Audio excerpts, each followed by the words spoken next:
ಕನ್ನಡ ನಾಡಿನ ಮುಮುಕ್ಷುಗಳ ಆರಾಧ್ಯ ದೈವವಾಗಿರುವ ಶ್ರೀನಂಜುಂಡ ಶಿವಯೋಗಿಗಳ ಶ್ರೀ ಸರ್ವಪುರುಷನ ಶಿವಯೋಗಿಗಳ ದಿವ್ಯ ಕರ್ತೃತ್ವ ಶಕ್ತಿಯು ಭಕ್ತಿಯ ಪ್ರಣಾಮಗಳನ್ನು ಸಮರ್ಪಿಸಿ ಕ್ಷೇತ್ರದ ಸಂಸ್ಥಾಪನಾ ಕರ್ತೃಗಳಾದ ಅಕ್ಕಲಕೋಟದ ರೇವಣಸಿದ್ದೇಶ್ವರಪ್ಪನವರ ಸೂಚನಾಕ್ಕೂ ಭಕ್ತಿಯಿಂದ ನೆನೆದು ಪ್ರಾತಃಕಾಲದ ಶಾಸ್ತ್ರಚಿಂತನೆಯಲ್ಲಿ ಸಂಗೀತವಾಗಿರುವಂತಹ ತಮಿಳುವರೆಯು ಶರಣಾರ್ಥಿಗಳು. ಸುಮ್ಮನಾಗದರಿವಿನಿಂದಲೇ ಮುಗುದಿ ನೆಮ್ಮಿಗೆ ಸೆಣಿಸುವ ಗುಣಗಣವಿಲ್ಲದವನಿಗೆ. ಶ್ರೀರಂಜುಂಡ ಶಿವಯೋಗಿಗಳ ಕೈವಲ್ಯ ಪದ್ಧತಿಯ ನೀತಿ ಕ್ರಿಯಾಚಾರ ಸ್ಥಳದ 18ನೆಯ ಪದ್ಯದಾರಂಭದಲ್ಲಿ ಸಾಧನೆಗಳಿಗೆ ಇರಬೇಕು ನಮಗೆ ಮೋಕ್ಷ ಆಗಬೇಕಾದ ಅನ್ನುವಂಥದ್ದನ್ನು ತಿಳಿಸ್ತಾ ಇದ್ದಾರೆ. ನಿಜವಾದ ಸಂಪತ್ತು ಸದ್ಗುಣಗಳೇ. ಉಳಿದದ್ದು ಎಲ್ಲ ಸಂಪತ್ತು ಕಾಲಾನಂತರದೊಳಗ ನಮ್ಮನ್ನು ಕೈ ಬಿಟ್ಟು ಹೋಗ್ತಾವೆ. ಆದರೆ ಸದ್ಗುಣ ಅನ್ನುವಂತಹ ಸಂಪತ್ತು ಎಂಥ ಪ್ರಸಂಗದೊಳಗೂ ಕೂಡ ನಮ್ಮನ್ನು ರಕ್ಷಣೆ ಮಾಡ್ತಕ್ಕಂಥದ್ದು. ಅನ್ನಿಸಬಹುದು ಕೆಲವೊಂದು ಸಲ ಸತ್ಯದಿಂದ ನಡ್ಕೊಳ್ಳೋರಿಗೆ ಬಹಳ ಕಷ್ಟ ಬರ್ತಾವಲ್ರಿ. ಧರ್ಮ ಮಾರ್ಗಗಳಲ್ಲಿ ಇರೋರಿಗೇನ ತೊಂದರೆಗಳು ಭಾಳ ಬರ್ತಾವು. ಯಾಕೆ ಹಂಗೆ ಆಗ್ತಾವ್ರಿ ಅಂದ್ರೆ ಬಂಗಾರನ ಪರೀಕ್ಷೆ ಮಾಡ್ತಾರೆ ಹೊರತು ಕಬ್ಬಣನ ಪರೀಕ್ಷೆ ಮಾಡೋದಿಲ್ಲ. ನಿಘರ್ಷಣ, ಛೇದನ, ತಾಪ, ತಾಡನ 4 ರೀತಿಯಾಗಿ ಬಂಗಾರವನ್ನು ಪರೀಕ್ಷೆ ಮಾಡ್ತಾರೆ. ನೋಡಿದ್ರೆ ಗೊತ್ತಾಗುವುದಿಲ್ಲ ಇದ್ರೆ ಅಂದ್ರೆ ಅದರೊಳಗೆ ಮತ್ತೆ ನಕಲಿ ಬಂಗಾರ ಇದ್ರೆ ಮಾಡೋದೇ. ಹಂಗ ಸತ್ಯಧರ್ಮ ನ್ಯಾಯ ನಿಷ್ಠೆ ಸದ್ಗುಣಾದಿಗಳನ್ನ ಅಳವಡಿಸಿಕೊಂಡಿರ್ತಕ್ಕಂಥವರಿಗೆ ಕಷ್ಟಗಳ ಬಹಳ ಬರ್ತಾವೆ. ಕಾರಣ ಅವರು ಗಟ್ಟಿಯಾಗಿ ಅದ್ರಾಗ ಉಳಿತಾರೋ ಇಲ್ಲೋ. ಏನಾದ್ರೂ ಒಂದು ಸ್ವಲ್ಪ ಅಳುಕನ್ನುವಂಥದ್ದು ಇತ್ತು ಅಂದ್ರೆ ಆರಂಭದಲ್ಲಿ ವಿಘ್ನ ಭಯಗಳಿಂದ ನೀಚರಾಗಿರ್ತಕ್ಕಂಥವ್ರು ಹಿಂದೆ ಸರಿತಾರಂತ ಉಪನಿಷತ್ತಿನವರು ಸುಭಾಷಿತಗಳು ಹೇಳಿದ. ಆಗ ಧೀರರಾಗಿರ್ತಕ್ಕಂಥವ್ರು ಮಾತ್ರ ಎಂಥ ಪರಿಸ್ಥಿತಿಗಳು ಬಂದರೂ ತಮ್ಮ ಸದ್ಗುಣಗಳನ್ನು ಬಿಟ್ಟು ಕೊಡೋದಿಲ್ಲ. ಅದು ಸ್ವಧರ್ಮ. ಹೊರಟಿದ್ರು ಗುರು ಶಿಷ್ಯರಿದ್ರು. ದಾರಿಯೊಳಗ ಒಂದು ನದಿಯೊಳಗ ಒಂದು ಚೇಳು ಹೊರಗೆ ಹೊರಟಿದ್ದ. ಹೋಗುವಾಗ ಮುಳುಗುದು ನೋಡು ಗುರುಗಳಿಗೆ ಅನ್ನಿಸ್ತು. ಪಾಪ ಶುದ್ಧ ಜೀವಿ ಇರಲಿ, ಅದು ಮುಳುಗಿ ಸಾಯ್ತೈತಲ್ಲ. ಕರುಣವಿರಲಿ ಸಕಲ ಜೀವಗಳು. ಎಲ್ಲ ಜೀವಿಗಳಲ್ಲಿ ದಯಾ ಕರುಣೆ ಭಾವ ಮಹಾತ್ಮರಿಗೆ. ಅವ್ರು ಹೆಂಗಾರ ಮಾಡಿ ಕಡೆಗೆ ತೆಗಿಬೇಕು ಅಂತ ಕೈಲಿ ತೆಗಿಯಾಕೆ ಹೋದ್ರು ಅದು ಹೊಡೆಯಾಕ ಅಲ್ಲೇ ಒಂದು ಇದು ಎಲ್ಲಿ ತಗೊಂಡು ಹಗಕ್ಕ ಹಿಂಗೆ ಹಿಡದು ಹರ್ಸಾಕ್ ಹೋದ್ರು ಮತ್ತು ಕುಕ್ಕಾಕತ್ತಾರೆ. ಜೋಳಿನ ಸ್ವಭಾವ ಅದು ಕಡಿತಕ್ಕಂಥದ್ದೇ ಅದರ ಸ್ವಭಾವ. ಒಂದಲ್ಲ ಒಂದು 10 ಸಲ ಕಡೋದ್ರೂ ಅದನ್ನು ಹಗಕ್ಕ ಎತ್ತೆ ನಡಿಗೆ ಬಿಟ್ಟು ಶಿಷ್ಯ ಅಂತ ನಿಮ್ಮ ತಲೆ ಬರೋಬ್ಬರಿ ಐತಿಲ್ರಿ ಮಗ, ಎಷ್ಟು ಚಂದ ಶಾಸ್ತ್ರ ಹೇಳ್ತೀರಿ ಎಲ್ಲ ಮಾಡ್ತೀರಿ, ಮತ್ತು ಅದು ಚೇಳ ಕಡಿತೈತೆ ಅನ್ನೋದು ಗೊತ್ತೈತಿ. ಯಾಕಂದ್ರೆ ಚೇಳಿಗೆ ಬೇಕಾದಷ್ಟು ಅದರ ಸ್ವಭಾವ ಬದಲಿ ಮಾಡಬೇಕಂದ್ರೂ ಬದಲಿ ಆಗೋದಲ್ಲ. ಮತ್ತು ನೀವು ಅಷ್ಟು ಕಳಿಸ್ಕೊಂಡ್ರು ಅದನ್ನು ಎತ್ತಿ ಅದರ ಪ್ರಾಣ ರಕ್ಷಣೆ ಮಾಡಿದ್ರಲ್ಲ, ನಿಮಗೇನು ಬುದ್ಧಿ ಐತೆ ಇಲ್ಲೋ ಅಂತ ಅವಾಗ ಗುರುಗಳು ಹೇಳಿದ್ರಂತ. ಸಾಮಾನ್ಯ ಜೀವಿ, ಕ್ಷುದ್ರ ಜೀವಿ ಚೇಳು ಪ್ರಾಣ ಹೋಗುವುದನ್ನುವಂತಹ ಪರಿಸ್ಥಿತಿಯೊಳಗೂ ತನ್ನ ಕುಟುಕುವತನವನ್ನ, ತನ್ನ ಸ್ವಧರ್ಮವನ್ನ ಬಿಟ್ಟಿಲ್ಲ, ತನ್ನ ಗುಣ ಬಿಟ್ಟಿಲ್ಲ ಅಂತ ಬೆಳಕ ಇನ್ನು ಮನುಷ್ಯರಾಗಿ ಅದರೊಳಗೂ ಮಹಾತ್ಮರಾಗಿರ್ತಕ್ಕಂತಹ ನನ್ನಲ್ಲಿ ದಯಾ ಅಂತಃಕರುಣೆ ಅನ್ನುವಂತಹ ಸದ್ಗುಣವನ್ನ ಅದು ಕಳೀತೈತಿ ನನಗ ಅನ್ನುವ ಈ ಪ್ರಸಂಗದೊಳಗ ಕೈ ಬಿಟ್ನಿ ಅಂದ್ರ ನಾನು ಅದಕ್ಕಿಂತ ಕಡಿಯಾಗುತ್ತೀನಿ ಅಂತ. ಅದಕ್ಕೆ ಸದ್ಗುಣಗಳನ್ನ ಪ್ರಾಣಾಂತ ಪರಿಸ್ಥಿತಿಯೊಳಗೂ ಕೂಡ ಕೈ ಬಿಡುವಂಗಿಲ್ಲ. ಧರ್ಮರಾಯ, ಹರಿಶ್ಚಂದ್ರ, ಅವರೆಲ್ಲರೂ ಯಾಕೆ ಶ್ರೇಷ್ಠರು ಅಂತ ಅನ್ನಿಸಿಕೊಂಡ್ರು ಅಂದ್ರ ಕೊನೆಯ ಅವಸ್ಥೆಯೊಳಗೂ ಕೂಡ ಧರ್ಮ ತನ್ನ ಧರ್ಮವನ್ನ ಬಿಡಲಿಲ್ಲ. ಶ್ವಾನ ಬೆನ್ನ ಹತ್ತಿ ಸ್ವರ್ಗಕ್ಕೆ ಹೋಗುವಾಗ ಅದು ಬೇಡ ಅಂದ, ಅದಕ್ಕಿರದೇ ಇರುವಂತಹ ಸ್ವರ್ಗ ಹೋಗ ನನಗೆ ಬೇಡ ಅಂತ ವಾಪಸ್ಸು ಹೊಂಟಿದ್ದ. ಅವಾಗ ಯಮಧರ್ಮ ಅಂದ, ಸ್ವರ್ಗಾದಿಗಳನ್ನು ಕೂಡ ತನ್ನ ಧರ್ಮದಿಂದ ಬೇಡ ಅನ್ನುವಂತಹ ವ್ಯಕ್ತಿ ನೀನಂದಿರುವುದರಿಂದ ನಿನ್ನನ್ನು ನೆರೆನಂಬಿರ್ತಕ್ಕಂಥವರನ್ನು ನೀನು ಎಂದೂ ಕೈ ಬಿಡುವುದಿಲ್ಲ. ಧರ್ಮ ನಿನ್ನಿಂದ ಜಗತ್ತಿನೊಳಗೆ ಪ್ರಖ್ಯಾತಿಯನ್ನ ಹೊಂದಲಿ ಅಂತ. ಹಂಗ ಗುಣಗಳನ್ನುವಂಥವು ಸದಾವಕಾಲವೂ ಕೂಡ ನಾವು ಅವುಗಳ ಪರಿಪಾಲನೆಯನ್ನ ಮಾಡಿದ್ವಿ ಅಂದ್ರ ಮೋಕ್ಷ ಯಾಕಾಗುವುದಿಲ್ಲ. ನಮಗೆ ಯಾಕಾಗುವುದಿಲ್ಲ ಅಂದ್ರೆ ನಡು ಆಗಂತುಕ ಗುಣಗಳನ್ನ ಮತ್ತು ಬೇರೆ ಬೇರೆ ಗುಣಗಳನ್ನ ಆವಾಹನೆ ಮಾಡ್ಕೊಳ್ತೀವಿ. ಇದ್ದು ಗುಣಗಳನ್ನ ಪ್ರಸಂಗವಶಾತ್ ಕೈ ಬಿಡುವ ಪ್ರಯತ್ನವನ್ನ ಮಾಡ್ತೇವೆ. ಅದಕ್ಕೆ ಹೇಳಿದವರು ಲೇಸೆನಿಸುವ ಗುಣಗಣವಿಲ್ಲದವರಿಗೆ ಸುಮ್ಮನಾಗದು ಅರಿವಿನಿಂದವೇ ಬುದ್ಧಿ. ಅಲ್ಲಿ ಗುರುಭಾಗ ಸೇವೆ ಮೊದಲು ಮಾಡಿಕೊಂಡು ನೀತಿಗಳ ಬಲವಿಲ್ಲದವರಿಗೆ ಅಂತ ಮೊದಲನೆಯ ನುಡಿಗಳನ್ನು ತಿಳಿಸಿದರು. ಅಧ್ಯಾತ್ಮ ಮಾರ್ಗದೊಳಗ ಪ್ರಪ್ರಥಮವಾಗಿ ನಮಗೆ ಬೇಕಾಗಿರ್ತಕ್ಕಂಥದ್ದು ಗುರು ಕರುಣ. ಗುರುಪಾದ ಸೇವೆಯನ್ನು ಬಲದಿಂದೆ ಮಾಡದೆ ವರ ನಿಗಮವ ನೋಡಿ ಪಾಡದೆ ಶರೀರ ಮುಂತಾದ ಉಪಾಧಿಗಳ ನೀಡಾಡದೆ ಪರಮ ಜೀವರನ್ನೊಂದುಗೂಡದೆ ಸುಮ್ಮನಾಗದು ವಿಧಿಯೊಳೊಂದದೆ ಮುಗುತಿ. ಜ್ಞಾನಸ್ಥಳದ 2ನೇ ಕಥೆಗಳನ್ನು ಹೇಳಿದರು. ಹಂಗ ಸುಮ್ಮನೆ ಆಗಕ್ಕೆ ಸಾಧ್ಯ ಐತೇನೋ ಅಂತ ಆಗುವುದಿಲ್ಲ. ಸಾಧ್ಯ ವಸ್ತು ನಮಗೆ ಪ್ರಾಪ್ತಿ ಆಗಬೇಕಾದ ಸಾಧನೆಗಳ ಬೇಕು. ಪ್ರಥಮ ಸಾಧನೆ ಗುರು ಕರುಣೆ. ಕರುಣೆ ಹಂಗ ಆಗುವುದಿಲ್ಲ ಆಪ್ತಾದಿ ಚತುರ್ವಿಧ ಸೇವೆಯನ್ನು ಮಾಡಿದಾಗಲೇ. ಮತ್ತು ಅವ್ರು ಕರುಣೆ ಆಗದ ನಡೀತೈತೆ ಅಂದ್ರೆ ನಾವು ಹ್ಯಾಂಗ್ ಬೇಕು ಹಂಗ ನಡೆದ ಅಂದ್ರ ನೀತಿಗಳ ಬಲವಿಲ್ಲದವನಿಗೆ. ಮಧ್ಯದೊಳಗೆ ಅನೇಕ ಗುಣಗಳನ್ನು ಹೇಳಿದಾರ. 2ನೇ ನುಡಿಯೊಳಗೆ ಹೇಳಿದ್ರು ನಿಗಮಾಗಮಗಳು ನಂಬುಗೆ ನಿತ್ಯ ವಿಧಿಗಳ ನಗರ ಹೆಚ್ಚರು ದೇಹಗಳು ವಿಮೋಹ ಜಗದ ಅಪವಾದದೆಡೆಗಳು ಭೀತಿ ಸೃಜನರ ಬಗೆಗೊಳಿಸುವ ನಡೆ ನುಡಿ ಇಲ್ಲದವರಿಗೆ ಸುಮ್ಮನಾಗಲಿ. ವೇದಶಾಸ್ತ್ರಾದಿಗಳಲ್ಲಿ ನಮಗೆ ನಂಬಿಕೆ ಇರಬೇಕು. ವೇದಶಾಸ್ತ್ರಗಳನ್ನ ಯಾವ ಜೀವೋತ್ರಯೋವೆಂದೆಹ ವೇದ ಗುರು ದೈವ. ನಮಗೆ ಜೀವ ಇರುವ ಪರ್ಯಂತವೂ ಕೂಡ 3 ವಸ್ತುಗಳು ಅತ್ಯಂತ ವಂದನೀಯವಾಗಿರ್ತಕ್ಕಂಥವುಗಳು: ವೇದ, ದೈವ, ಗುರು. ವೇದ ನಮಗೆ ಪಥಪ್ರದರ್ಶಕವಾಗಿ ಮೋಕ್ಷಕ್ಕೆ ಕರ್ಕೊಂಡು ಹೋಗ್ತಕ್ಕಂಥವುಗಳು. ದೈವ ಮಾನವ ಜನ್ಮವನ್ನೇ ಮೊದಲು ಮಾಡಿಕೊಂಡು ಜ್ಞಾನ ಸಾಧನ ಸಾಮಗ್ರಿಗಳನ್ನ ಪ್ರಾಪ್ತಿ ಮಾಡಿಕೊಡುವಂಥದ್ದು. ಮನುಷ್ಯತ್ವಂ ಮುಮುಕ್ಷುತ್ವಂ ಮಹಾಜನ ಸಂಶಯ ಏತತ್ರಯಂ ಸುದುರ್ಲಭಂ ದೈವಾನುಗ್ರಹ ಹೇತುಕಂ. ಅದಕ್ಕೆ ದೈವಕ್ಕೂ ಕೂಡ ನಾವು ಏನಾಗಿರಬೇಕು ಅಂದ್ರೆ ಋಣಿಗಳಾಗಿರಬೇಕ. ಇನ್ನ ವೇದ ಗುರು ದೈವ ಸದ್ಗುರುನಾಥ. ವೇದ ಭಗವತಿ ನಮಗೆ ಯಥಾವತ್ತಾಗಿ ಅರ್ಥ ಆಗುವುದಿಲ್ಲ. ಆ ವೇದವನ್ನ ತನ್ನ ಸ್ವಾನುಭವದ ಮೂಸೆಯೊಳಗೆ ಕರಗಿಸಿ ನಮಗೆ ಯಾವ ಆಕಾರದಿಂದ ನಮಗೆ ಯಾವ ರೀತಿಯಾಗಿ ಅದು ಅರ್ಥ ಆಗತೈತಿ ಅನ್ನುವಂಥದ್ದನ್ನು ತಿಳ್ಕೊಂಡು ಉಪದೇಶ ಮಾಡುವಂತಹ ಸಾಕ್ಷಾತ್ ಭಗವಂತನ ಪ್ರತಿ ಅವತಾರಿಯಾಗಿರುವ ಗುರುಗಳು. ಈ 3 ವಸ್ತುಗಳು ನಮ್ಮ ಜೀವನದೊಳಗ ಯಾವಾಗಲೂ ಕೂಡ ವಂದನೀಯಗಳೇ. ಅದಕ್ಕೆ ಹೇಳಿದ್ರು ನಿಗಮ ಆಗಮಗಳು ನಂಬುಗೆ. ನಂಬಿಕೆ ಅಷ್ಟ ನಡೆಯುವುದಲ್ಲ, ಆಚರಣೆಯೊಳಗೆ ಬೇಕಂತಾರ. ಎನ್ನ ನಡೆಯೆಂದು ಬರಿ ಎನ್ನ ನುಡಿಯೆಂದು ಬರಿ ಎನ್ನೊಳಗೇನು ಗುರುಳಿಲ್ಲ ನೋಡಯ್ಯ. ನುಡಿಗೆ ತಕ್ಕ ನಡೆಯ ಕನ್ನಡೆ ಕೂಡಲ ಸಂಗಯ್ಯನೊಳಗಿಪ್ಪನಯ್ಯ.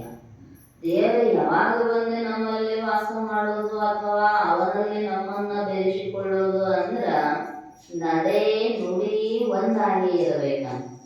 ಮಾತಾಡೋದೊಂದು ಮಾಡೋದೊಂದು ಆಗಿಬಿಡ್ತು ಅಂದ್ರ ಜೀವನದೊಳಗೆ ಏನನ್ನೂ ಸಾಧನೆ ಮಾಡಕ್ಕಾಗೋದಿಲ್ಲ. ಏನು ನುಡಿತೀವೋ ಅದರಂತೆಯೇ ನಡೆದ ಜ್ಞಾನಿಗಳು ಯಾವ ಕಾಲಕ್ಕೂ ಕೂಡ ಆ ಆಚರಣೆಯೊಳಗ ವ್ಯತ್ಯಾಸ ಅನ್ನುವಂಥದ್ದು ಬರಲಿಲ್ಲ. ಅದಕ್ಕೆ ಅವರೆಲ್ಲರೂ ಮುಕ್ತಾತ್ಮರಾದರು. ವೇದ ವಿಧಿಗಳ ನಗರದ ಎಚ್ಚರಿಕೆ ಮತ್ತ ಜಗತ್ತಿನೊಳಗ ಹೆಂಗ ಆಗ ಪಾರಾಗ್ತೀವಿ ಅನ್ನುವಂಥದ್ದನ್ನ ಗುರುಗಳು ಹೇಳಿರ್ತಾರೋ, ಶಾಸ್ತ್ರಗಳು ಹೇಳಿರ್ತಾವ.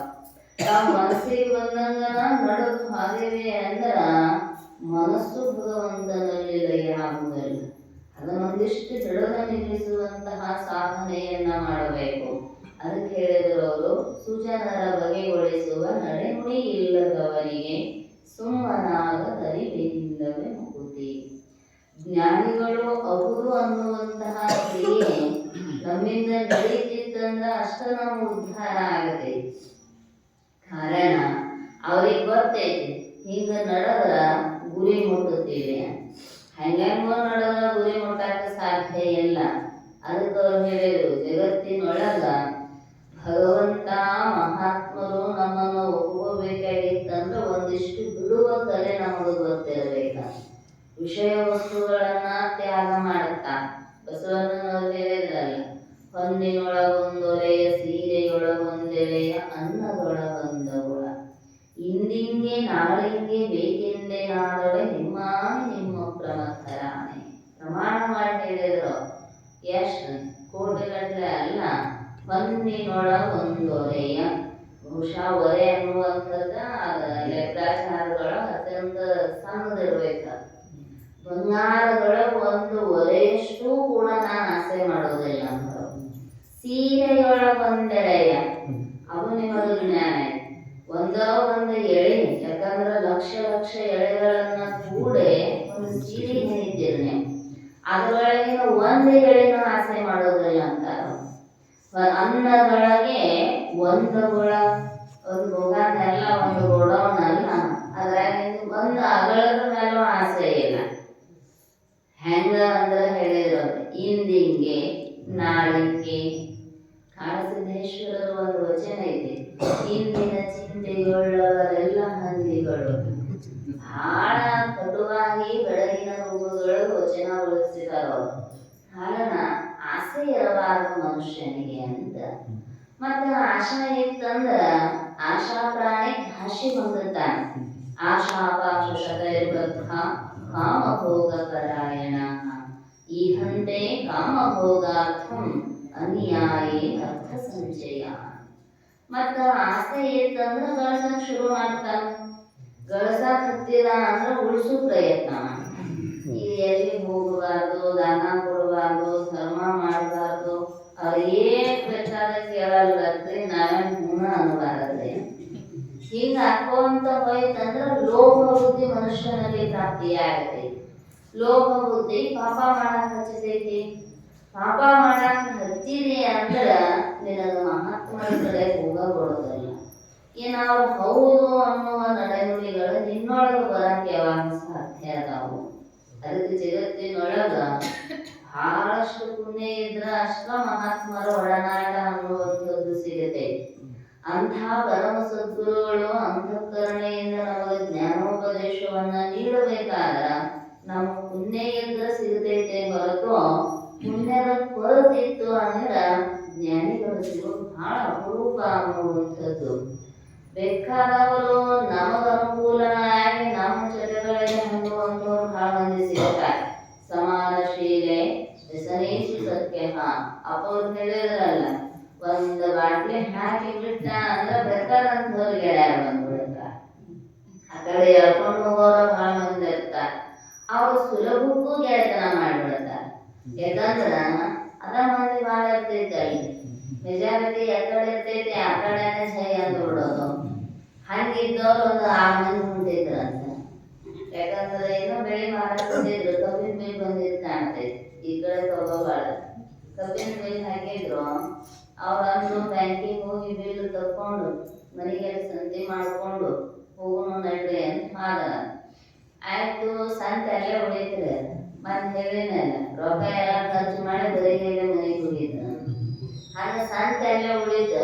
ಇವ್ರು ಸಂತಿನ ಶುರು ಆಯ್ತು. ಹೊತ್ತು ಮುಗಿತು, ಹೊಳೆ ದಾಟ ಅವ್ರ ಊರಿಗೆ ಹೋಗ್ಬೇಕಾಗಿತ್ತು. ಯಾಕಂದ್ರೆ ಈಗೆಲ್ಲ ಸೇತುವೆಗಳಲ್ಲ, ಅವಾಗೆಲ್ಲ ನಾವು ನಡೆಸ್ತಿದ್ರು. ರಾತ್ರಿ 9ಕ್ಕೆ ಬೆಳೆ ದಂಡಿ ಮೇಲೆ ಬಂದಾಗ ಅವಂದು ಈಗಲೇ ನಾವೀಗ ಮನೆಗೆ ಹೋಗಿರತ್ತಾನೆ. ಕೆಟ್ಟ ಡಿಸೆಂಬರ್ ಚಳಿ, ಈಗೇನು ಹೊಳೆ ದಂಡೆ ಮೇಲೆ ಮಕ್ಕಳು ಸಿಳ್ಳ ಗಾಳಿ ಬಿಡ್ತೈತಿ, ಥಂಡಿಗೆ ಸತ್ತು ಹೋದೆ ಅಂದ್ರೆ ಏನು ಮಾಡೋದು? ಇನ್ನು ನಮ್ಮ ಸಾಧನೆಗಳು ಭಾಳ, ಅವ್ರಿಗೆ ಭಾಳ ಆಸೆ ಇರ್ತೈತಿ ಇನ್ನೊಂದು ಓದಿಸ್ಬೇಕು ಮಾಡಬೇಕು, ಮತ್ತು ಖಜಾನೆ ಮನೆಯಾಗ ಖಾಲಿ ಆಗಬೇಕು, ಅಂಗಡಿಯಾಗ ತುಂಬಬೇಕಲ್ಲಿ, ಅದ ಕೆಲಸ ಮಾಡೋದಿರ್ತೈತಿ. ಅವ್ರಂದ್ರು ಏನ್ ಬೇಡ ಬೆಳ್ತಾನೆ ಇಲ್ಲೇನು ಕುಂದ್ರದೈತಿ, ಊರಾಗ ಹೆಂಗಿದ್ರು ಬಯಲಾಟ ನಡೆದೈತಿ, ಅದು ಮುಗಿದ್ರೊಳಗ ಒಂದು ಅರ್ಧ ಆಗದ್ರೊಳಗ ಹೋಗ್ತೀವಿ ನಡ್ರಿ ಅಂತ ನಾವೇ ಕುಂತ್ರಿ. ನಾವೇನು ತೊಗೊಂಡು ಹೋಗಕ್ಕೆ ಬರ್ತೈತೆ, ಕುಂತ ಅಷ್ಟ ಮನೆಗೆ ತೊಗೊಂಡು ಹೋಗಿರ್ತಾರ. ನಾವು ಅಲ್ಲೇ ಇರ್ತೈತಿ. ಅಲ್ಲೇ ಒಂದು ತಳ್ಳ ಬಳಿ ಬಿದ್ದಿದ್ದು ಅದನ್ನ ಊಟ ಮಾಡ್ಕೊಂಡಂದ್ರು ಒಂದು 4 ಕೈ ಊಟ ಹಾಕಿದೇವೆ ಅಂದ್ರೆ ಎಲ್ಲರೂ ಲಗುನ ಊರು ಸೇರ್ತೀವಿ, ನಡ್ರಿ ಹೋಗೋಣ ಹಾಕಿದ್ರಿ. ಅವನ್ನ ಹಾಕಿದ ಇವನ್ನ ಹಾಕಿದ ಅದು ಆರಂಭ ಆಗೈತೆ ಬೈಲಾಟ. ಜೋರಾಗಿ ಸೌಂಡ್ ಇಟ್ಟಿದ್ರು, ನಂದಿ ಗೀತೆ ಹಾಡಕತ್ತಿದ್ರು, ಅವಾಗ ಊಟ ಹಾಕಕತ್ತಿದ್ರಲ್ಲಿ ಅವ್ರು. ಎಲ್ಲಾರು ಒಂದು 4 ಕೈ ಹಾಕಿದ ಮ್ಯಾಲ ಮಧ್ಯದೊಳಗೆ ಬಂತಂತದು ಪಾರಿಜಾತ. ಆಮೇಲೆ ಮತ್ತೊಂದು 4 ಕೈ ಹಾಕಿದ್ರು, ಮಂಗಲ ಗೀತೆನ ಆರಂಭ ಆಯ್ತಂತ. ಅವ್ರಂದ್ರು ಅಲ್ವ ಬೈಲಾಟ ಮುಗಿಯಾಕ ಬಂತು, ಮತ್ ನಾವಿನ್ನೂ ಊರ ಮುಟ್ಟಿಲ್ಲ, ದಾರಿಗೆ ತಂದಿದ್ದೇವೆ ನೋಡು ಅಂದ್ರ. ಅವಾಗ ಚುಮು ಬೆಳಗಾಯ್ತು. ಮತ್ತ ನಾವೀಗ ಬಂದ ಆ ಕಡೆಯಿಂದ ಸಂದಿಗೆ, ಈ ಕಡೆಯಿಂದ ಹಾಲು ಮೊಸರು ಮಾರಕ ಅಡ್ಡಾಡೋ ಬಂದೆಲ್ಲ. ಹೋಗೋರು ಇರ್ತಾರೋ ಲಘು ಹೋದ್ರಾಯ್ತಂತ ಬಂದ ಊಟ ಕೈಯಾಗ ಹಿಡ್ಕೊಂಡ ಇವ್ರ ಅಲ್ಲಿ ಬಳಿ ತೊಗೊಂಡು ಊಟ ಹಾಕತ್ತಿದ್ದರು. ಅವ್ರಂದ್ರ ಇನ್ನ ಯಾಕೆ ಮುಟ್ಟಿಲ್ಲ, ನಾವೇ ಗಾಡಿಗೆ ತಪ್ಪಿಸೈತೆ ನೋಡು ಅಂದ್ರ ಅಂತ. ಅವಾಗ ಅವ್ನ ಹಿಂದೆ ನಿಂತಂತ, ಎಲ್ಲಿ ದಾರಿ ತಪ್ಪಿಸ್ತೈತಿ ಅದನ್ನ ಬಿಚ್ಚಿಲ್ಲ ನಾನು ಕೊಟ್ಟಿದ್ದು. ಹಂಗ ನಾವು ಯಾವ ಹಗ್ಗ ಕಟ್ಕೊಂಡಿವಿ ಅಂದ್ರೆ ದುರ್ಗುಣ ದುಶ್ಚರಾದಿಗಳನ್ನುವಂತಹ ಹಗ್ಗ ಕಟ್ಟಿಕೊಂಡು ಹಂಗ ಪ್ರಯತ್ನ ಮಾಡ್ತೀವಿ. ಪ್ರತಿನಿತ್ಯವೂ ಪ್ರತಿಕ್ಷಣವೂ ಕೂಡ ನಮಗೂ ಏನ್ ದೇವ್ರ ಹತ್ರ ಹೋಗ್ಬಾರ್ದು ಅನ್ನೋದೇನಿಲ್ಲ. ಒಳಗೆ ಪರಮಾತ್ಮ ಆದವ್ರು ಪರಮಾತ್ಮನ ಸುದ್ದಿ ಮಾತಾಡ್ತಿರ್ತಾರೆ ನೋಡ್ಬೇಕ್ರಿ. ಶಾಸ್ತ್ರ ಚಂದ ಹೇಳ್ತಿರ್ತಾರ ಅವರು, ಹೌದಲ್ರಿ? ಈ ಹಳ್ಳಿ ಬಸ್ನ್ಯಾಗ ಹತ್ತಿದ್ವಿ ಹೋದ್ರೆ ಗೊತ್ತಿರ್ತಾರ. ಅವ್ರು ನಮ್ಮನ್ನ ನೋಡಿದ್ರಂದ್ರೆ ನಮ್ಗ ಶಾಸ್ತ್ರ ಹೇಳಕ್ ಶುರು ಮಾಡ್ತಾರೆ. ಅಷ್ಟು ಚಂದ ದೇವ್ರ ಸುದ್ದಿ ಮಾತಾಡ್ತಿರ್ತಾರ. ಆದ್ರ ಏನಾಗೈತಿ ಅಂದ್ರ ಅಂತಃಕರಣದಲ್ಲಿ ಸದ್ಗುಣಾದಿಗಳು ಇಲ್ಲದೇ ಇರುವುದರಿಂದ ಅವರು ಬೇಕಾದಷ್ಟು ಪ್ರಯತ್ನ ಮಾಡಿದರೂ ಕೂಡ ಏನಾಗುವಂತಂದ್ರ ದೇಹ ಅನ್ನುವಂತಹ ನಾವೇ ಹೋಗಿ ಭಗವಂತನ ತೀರವನ್ನು ಮುಟ್ಟಕ ಸಾಧ್ಯ ಇಲ್ಲ. ಅದಕ್ಕೆ ಹೇಳಿರಲ್ಲ, ಅಲ್ಲಿ ಹೋದ ನಮ್ಮನೆ ಇಲ್ಲಿ ಬಂದ್ರೆ ಸುಮ್ಮನೆ. ಹೋಗಬೇಕಾಗಿದ್ದು ಆ ಮನೆಗೆ. ಪೂರ್ಣಮದ ಪೂರ್ಣಮಿದಂ ಪೂರ್ಣ ಪೂರ್ಣಂ ಉದಚ್ಯತೆ. ಅದು ಪೂರ್ಣ. ವಿಚಾರ ಮಾಡಿದ್ರೆ ಇದು ಪೂರ್ಣ. ಆ ಪೂರ್ಣದಿಂದಲೇ ಇದು ಬಂದೈತೆ. ತಸ್ಮಾತ್ ಏತಸ್ಮಾದಃ ಆಕಾಶಃ ತಸ್ಮಾತ್ ಏತಸ್ಮಾದ್ವಾ ಆಕಾಶಃ ಆತ್ಮನಃ ಆಕಾಶ ಸಂಭೂತಃ. ಆಕಾಶಾತ್ ವಾಯುಃ ವಾಯುವ್ಯಾತ್ ಅಗ್ನಿಃ ಅಗ್ನೇರಾಪಃ ಅಗ್ನ್ಯಾತ್ ಪೃಥಿವಿಃ ಪೃಥಿವ್ಯಾತ್ ಓಷಧಯಃ. ಅದು ಕ್ರಮವಾಗಿ ಹೇಳ್ಕೊಂತ ಬಂದಿರ. ಪೂರ್ಣದಿಂದ ಹೆಂಗ ಪೂರ್ಣತ್ವ ಬಂತು ಅಂದ್ರ ಆತ್ಮನಿಂದ ಆಕಾಶ, ಆಕಾಶದಿಂದ ವಾಯು, ವಾಯುವಿನಿಂದ ಅಗ್ನಿ, ಅಗ್ನಿಯಿಂದ ಜಲ, ಜಲದಿಂದ ಪೃಥ್ವಿ, ಪೃಥ್ವಿಯಿಂದ ಔಷಧಿಗಳು ಅಂದ್ರೆ ಸಸ್ಯ, ಸಸ್ಯದಿಂದ ಅನ್ನ, ಅನ್ನದಿಂದ ತಂದೆ, ತಂದೆಯಿಂದ ತಾಯಿ, ತಾಯಿಯಿಂದ ಈ ದೇಹ ಅನ್ನುವಂಥದ್ದು ಉತ್ಪತ್ತಿಯಾಗಿದೆ. ಕ್ರಮವಾಗಿ ಮತ್ತೆ ಲಯ ಮಾಡ್ಕೊಂತ ಹೋಗ್ಬೇಕಂತ ಅವರೋಹಣ ಇಳದ್ ಬಂದೀವಿ. ಮತ್ತು ಒಂದರೊಳಗೊಂದ ಲಯ ಚಿಂತನೆಯಿಂದ ಇದನ್ನ ಲಯ ಮಾಡ್ಕೊಂತ ಹೋದಾಗ ಪೂರ್ಣಾತ್ ಪೂರ್ಣಂ ಉದಚ್ಯತೆ. ಆ ಪೂರ್ಣ ವಸ್ತುವೇ ನಾವಾಗಿದ್ದರೂ ಕೂಡ ನಮಗೆ ಯಾಕೆ ಪೂರ್ಣತ್ವದ ಜ್ಞಾನ ಆಗಬಹುದು ಅಂದ್ರ ಲೇಸೆನಿಸುವ ಗುಣಗಣವಿಲ್ಲದವನಿಗೆ. ಈ ಸದ್ಗುಣಾದಿಗಳನ್ನುವಂಥದ್ದ ಹುಟ್ಟು ಹಾಕೋಂತ ಹಾದಿ ಮಾಡಿದೇವೆ, ಒಂದಿಟ್ಟು ಕಟ್ಟು ಬಿಚ್ಚಿದಿವೆ ಅಂದ್ರ ದೂರವಿಲ್ಲವೋ ಮುಕ್ತಿ ದೂರವಿಲ್ಲವೋ. ಪಾರಮಾರ್ಥ ತತ್ವ ಸುಧೆಯ ಸೂರ್ಯಗೊಂಬ ಎದಿಗರೇನೋ ದೂರವಿಲ್ಲವೋ. ಅದು ಪ್ರತಿನಿತ್ಯವೂ ಕೂಡ ಚಿಂತನೆ ಆಗಬೇಕಾದ್ರ ಸದ್ಗುಣಾದಿಗಳನ್ನುವಂಥವೇ ಇರಬೇಕು. ಅದಕ್ಕೆ ಸುಜನರ ಬಗೆಗೊಳಿಸುವ ನಡೆನುಡಿ ಇಲ್ಲದವನಿಗೆ, ಎರಡನೆಯ ನುಡಿಯ ಕೊನೆಯೊಳಗೆ ಹೇಳಿದರು, ಮೂರನೆಯ ಕೊನೆಯ ನುಡಿಯೊಳಗೆ ಹೇಳ್ತಾರೆ. ಮುಖ್ಯವಾಗಿ ಅಧ್ಯಾತ್ಮ ಸಾಧಕರು ಮೋಕ್ಷ ಮಾರ್ಗಿಗಳು ಬಿಡಬೇಕಾಗಿರ್ತಕ್ಕಂಥದ್ದು ಒಂದು, ಧೈರ್ಯ ತಾಳಬೇಕಾಗಿರ್ತಕ್ಕಂಥದ್ದು ಒಂದು ಗುಣಗಳು. ಅದನ್ನ ಆರಂಭದಲ್ಲಿ ಹೇಳಿದರು. ಕಾವನಲ ರಂಬಿಗೆರೆಗೊಡದ ಬಲುಮೆ ಜೀವ ಭಾವ ಬೆಳ್ಳನಿತು ದೋರ ಕಮಳ ಯೋಗ ತೀವಿದನುಭವ ಸುಖರೂಪವಾದ ಶಂಭುಲಿಂಗವ ಆವರಿಸಿ ಕೀಟ ಭಂಗ ನ್ಯಾಯವಿಲ್ಲದವರಿಗೆ ಸುಮ್ಮನಾಗದರಿವಿಲ್ಲವೇ ಮುಗುತಿ. ಕಾವನಲದ ಅಂಬಿಗೆ ಎದೆಗೊಡದ ಬಲುಮೆ, ಬಿಡಬೇಕು ಬಲು ಹಿಂದೆ ಬರೀದೆ ತನ್ನ ಇರವ ಕೆಡಿಸುವ ಕಾಮವಿದನು ಕಂಡ ಯೋಗಿ. ಯಾರಿಗೆ ಯೋಗ ಸ್ಥಿತಿಯನ್ನ ಹೊಂದಬೇಕು ಅನ್ನುವ ಇಚ್ಛೆ ಆಯಿತೋ, ಯಾರಿಗೆ ತಮ್ಮ ಜ್ಞಾನವನ್ನ ತಾವು ಪ್ರಾಪ್ತಿ ಮಾಡಿಕೊಂಡು ಸುಖಿಗಳಾಗಬೇಕನ್ನುವ ಅಪೇಕ್ಷೆ ಐತೋ, ಒಂದಿಷ್ಟು ಧೈರ್ಯ ಇರಬೇಕಂತ. ಯಾವ ಧೈರ್ಯ? ನನ್ನ ಧೈರ್ಯ ಅಲ್ಲ. ಮತ್ತು ಬಹಳ ಮಂದಿಗೆ ಈಗ ನೇರ್ ಹಾಕೊಂಡು ಸಾಲ ಮಾಡೋರಿಗೆ, ಈ ಕುಡಿಯೋರಿಗೆ ಒಂದು ಧೈರ್ಯ ಇಲ್ಲ ಅಂತೀರ. ಧೈರ್ಯ ಇದ್ರೆ ಊರು ತುಂಬಾ ಸಾಲ ಮಾಡಿ ಕುಡಿದಿರ್ತಾರ, ಹೌದಿಲ್ರಿ? ಯಾಕಂದ್ರೆ ಧೈರ್ಯ ಇರ್ಲಾರ್ದವ್ರಿಗೆ ಹಂಗೆ ಮಾಡಕ್ ಆಗೋದಲ್ಲ. ಆದ್ರೆ ಎದಕ್ಕೆ ಧೈರ್ಯ ಇರಬೇಕಂದ್ರ ಕಾವನಲರ ಅಂಬಿಗೆ ಎದೆಗೊಡದ, ಈ ಕಾಮನ ಬಾಣಕ್ಕ ಎದೆಗೊಟ್ಟು ನಿಲ್ಲುವಂತಹ, ಅದನ್ನ ಮೀರುವಂತಹ ಧೈರ್ಯ ಇರಬೇಕಂತ. ಅದು ಬಲುಮೆ ಅಂದ್ರೆ ಆ ಬಲ ಅನ್ನುವಂಥದ್ದು. ಸಾಕಷ್ಟು ಬಲಗಳಿರ್ತಾವ ನಮ್ಮಲ್ಲಿ. ಅದನ್ನ ಮಾಡ್ತೀನಿ, ಇದನ್ನ ಮಾಡ್ತೀನಿ, ಅವ್ರನ್ನ ನೋಡ್ತೀನಿ, ಇವ್ರನ್ನ ನೋಡ್ತೀನಿ. ಇದು ಏನಾಗ್ತೈತೆ ಅಂದ್ರೆ ಪಾಪ ಕಾರ್ಯಗಳಿಗೆ ಕಾರಣ ಆಗ್ತೈತಿ. ನಾವೆಲ್ಲರ ಅಧಪತನಕ್ಕೆ ಕಾರಣ ನರಕದ ಬಾಗಿಲುಗಳಂತ ಹೇಳಿದಾರ. ಕಾಮ, ಕ್ರೋಧ, ಲೋಭ, ಇವು ಮೂರು ನರಕದ ದ್ವಾರಗಳು. ಇದರೊಳಗೆ ಒಂದನ್ನ ಜಯಿಸಿ ಬಿಡ್ತೀವಿ, ಒಂದನ್ನ ಪಾರ ಮಾಡಿದೀವಿ ಅಂದ್ರೆ ಉಳಿದದ್ದು ಒಂದ್ ಸ್ವಲ್ಪ ಪ್ರಯತ್ನದಿಂದ ಪಾರಾಗತೈತಿ ಅಂತ. ಅದಕ್ಕೆ ಅವ್ರು ಹೇಳಿದ್ರು, ಅವೇನ ಮತ್ತ ಹೇಳಿ ಕೇಳಿ ಬರುವಂಗಿಲ್ಲ.